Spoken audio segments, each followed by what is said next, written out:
நான் இதை எப்படி பார்க்கலாம் அப்படின்னா, உலகிலேயே மிகப்பெரிய கட்சியாக இருக்கின்ற பாரதிய ஜனதா கட்சி, அதனுடைய முக்கியமான ஒரு தலைவர் ஒருவர் சென்னையில் அமர்ந்து ஒரு கூட்டணியை பேசி முடிச்சிருக்காங்க. அண்ணன் தனியரசு சொன்னது போல ஏதோ அழுத்தமோ அதெல்லாம் கிடையாது. தெளிவா அவங்க சரியான காலத்துல அதுக்கான பதில சொல்லுவாங்க. 2 முறை அவரை எம்எல்ஏ வாக்கி அழகு பார்த்த கட்சி அதிமுக. அதனால அவருக்கு தெரிந்த அந்த கட்சியை பத்தி நான் சொல்ல வேண்டியதில்லை.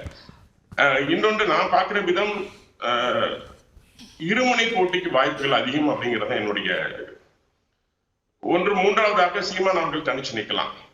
இன்னைக்கு அதிமுக பாஜக என்கிற அந்த பலமான கூட்டணி அமைந்த பிறகு இன்றைக்கு கொள்கை ரீதியாக சித்தாந்த ரீதியாக ஒரு மிகப்பெரிய மாற்றம் ஏற்படுவதற்கான வாய்ப்பு தமிழகத்தில் உருவாகியிருக்கிறது.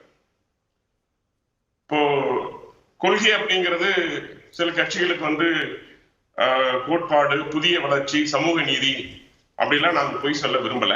அப்படி சொல்ற கட்சியும் பாஜக அல்ல.